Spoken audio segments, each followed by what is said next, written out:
Oke. Kalau seperti sikap beliau kemarin itu seperti memancing emosi para unjuk rasa kan tadi ya. Itulah hal-hal itulah yang kita sayangkan ya kan. Kalau saya dulu masih atau saat ini saya masih mahasiswa bersama dengan adik-adik, saya lempar pakai telur busuk ya kan. Cuma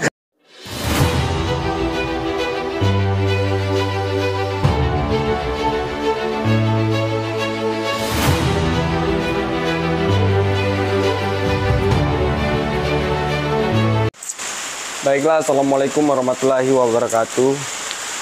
Selamat datang bagi penonton-penonton sekalian dimanapun Anda berada. Kali ini kita sedang berada di kantor hukumnya Bapak Dian Burlian. Keberadaan kita di sini bukan tanpa sebab ya guys ya. Kita kali ini ingin menanyakan mengenai sikap arogansi yang ditunjukkan oleh DPRD Jambi. Langsung saja kita tanya ke beliau, mumpung beliau sedang tidak ada kegiatan ya. Ayo, mari.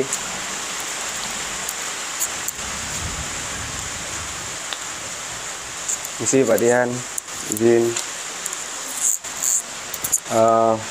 Sebelumnya mohon maaf nih Pak Dian ganggu waktunya.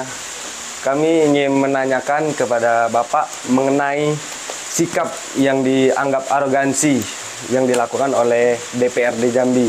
Itu kalau menurut perspektif Pak Dian, itu gimana itu seorang DPR menunjukkan sikap arogansinya kepada unjuk rasa yang ingin menyampaikan pendapat mereka Pak Dian? Sebenarnya apa yang disampaikan oleh politisi Partai PAN ya, Saudara Hafiz Fatah, itu sebenarnya mungkin bertujuan baik, tapi cara menyampaikan kepada adik-adik mahasiswa itu terkesan arogan. Ya. Jadi dalam tanda kutip dia terkesan arogan karena seolah-olah menantang spek gitu kan, pakter apa mau bulat tinju atau bagaimana ya, kan. Betul. Semestinya mereka mungkin ini pandangan saya ya, sudut pandang saya atau perspektif saya itu tadi, bahwa dia ini sebenarnya ingin menanyakan apa sih keinginan adik-adik ini unjuk rasa ke DPR ini. Alangkah baiknya mungkin nggak usah unjuk rasa, buatkan surat petisi mungkin ya. Tapi gitu. Kan salah satu tradisi mahasiswa itu adalah unjuk rasa, demo. Jadi ketika mahasiswa itu tidak melakukan demo atau tidak ikut dalam gerakan mahasiswa untuk memperjuangkan aspirasi masyarakat, rasanya belumlah jadi mahasiswa. Betul, gitu betul kan. seperti itu. Nah, jadi disinilah adik-adik ini menyampaikan aspirasinya, mengeluarkan unek-uneknya, ya mungkin dengan tuntutan-tuntutan yang sudah dia siapkan dan sudah disampaikan kepada Ketua DPRD Provinsi Jambi.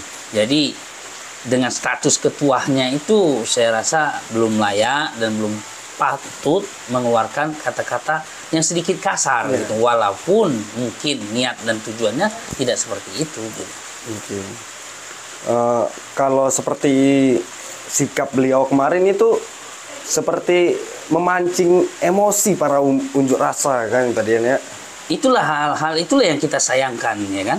Kalau saya dulu masih atau saat ini saya masih mahasiswa bersama dengan adik-adik, saya lempar pakai telur busuk ya kan.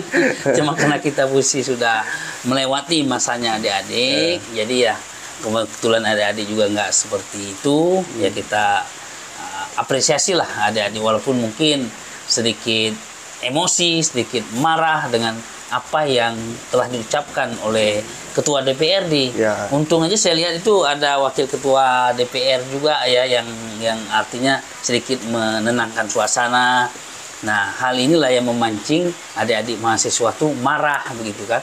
Ya namanya anak-anak muda ini kan beda dengan kita yang sudah berumur, mungkin beda dengan Saudara Hafiz ya.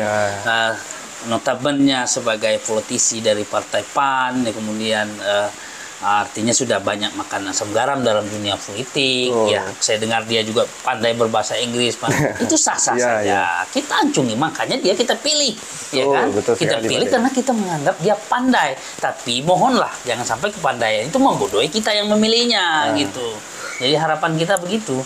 Kita tahu, tidak payah dia sebut kita, karena DPR itu adalah manipulasi dari masyarakat, makanya kita pilih dia karena dia pintar, kita anggap dia mampu. Tapi jangan karena kepintarannya itu kita pilih lalu membodohin kita yang dianggapnya bodoh gitu. Itu kan untuk perspektif Pak Dian ya. Kalau di mata hukum itu tidak ada pidananya kan Pak Dian? Kalau di mata hukum sejauh ini belum ada pidana. Ya. Dalam arti hal itu masih ranah etika, Ya, ya. etika. Nah, jadi belum ada Etika. pidananya, masih norma dan etika yang dia langgar. Artinya asas kelayakan dan kepatutan. Betul. Sekarang kita bertanya, layakkah seorang pemimpin berbicara seolah-olah menantang veter gitu, menantang tinju, menantang bulat, gitu. Speak lah artinya kan gitu. Ya. Itu kan tidak pantas. Kemudian layakkah? Jelas tidak layak. Nah ini, Sekali. jadi asas kelayakan dan kepatutan itulah yang dilanggarnya, artinya termasuk juga asas ketidakhati-hatian dalam berbicara. Jadi harapan kita ya ini bisa diperbaiki ke depan, ya kan?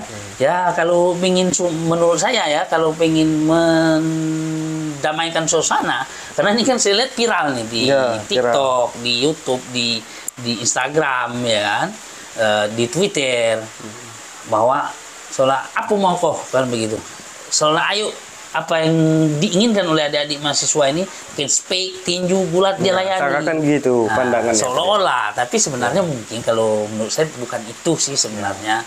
Nah makanya kita sebagai masyarakat yang juga notabene pernah menjadi adik-adik mahasiswa, ya kita kan pengen penjelasan seperti apa Ya, penjelasannya. itu tujuannya. Kemudian apa sih sebenarnya tujuan dari ucapannya? Apakah memang betul-betul menantang fake, ya kan? Apakah betul menantang bulat, tinju atau lain sebagainya?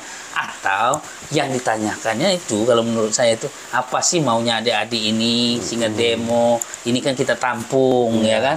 mungkin begitulah. Kita tampung dulu aspirasinya adik-adik, nanti akan kita sampaikan kepada mungkin DPR provinsi, mungkin kepada pemerintah nasional, mungkin ke DPR tingkat nasional.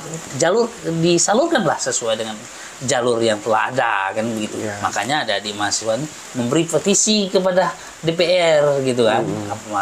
Alhamdulillah pada hari itu kan ketua DPR hadir, wakil hadir, ya kan, banyak pejabat-pejabat juga hadir kan sampai. Nah, mungkin di segi bahasa ini kita yang butuh penjelasan, kita tinggal dia klarifikasi seperti apa. Kalau dia tidak memberi klarifikasi, ya ini bola liar terus. Banyak perspektif. Jadi saran Pak Dian buat klarifikasi atau permintaan maaf gitu ya Pak Dian. Kalau lebih mulia kan minta maaf ya. Ya. Namanya kita tokoh publik juga, apa salahnya kita minta maaf gitu. Mungkin mengadamkan sesuatu. Tapi setidaknya dia klarifikasi bahwa niatnya seperti ini. Kalau dari saya belum tentu juga, walaupun saya bilang oh itu dia hanya menanyakan adik-adik mana aspirasi, tapi kan belum tentu dia. Nah kalau keluar dari mulutnya sendiri disampaikan dengan baik, dengan bahasa yang sederhana, saya rasa ini tidak menjadi bola liar. Betul. Baik, untuk hari ini itu saja yang ingin kami dengar dari pendapat Pak Dian. Soalnya kan nggak pantas gitu seorang ketua DPR gitu. Itu namanya melanggar asas kelayakan dan kepatutan. Ya kan? Terima kasih Pak Dian.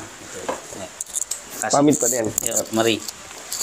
Ya guys, itulah tadi pendapat dari seorang pengacara ya, salah satu pengacara yang sering ngebantu kita masyarakat yang kurang mampu gitu kan.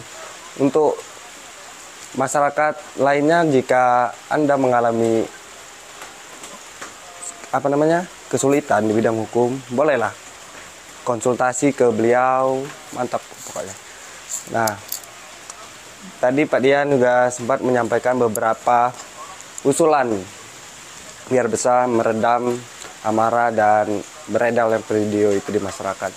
Yang tentunya tidak layak lah bagi seorang ketua DPR gitu kan berkata demikian, sangat menyayat hati kami masyarakat sehingga kami berpikiran buruk gitu kan. Padahal niatnya menyampaikan begitu, mungkin tidak ada niat buruknya kan.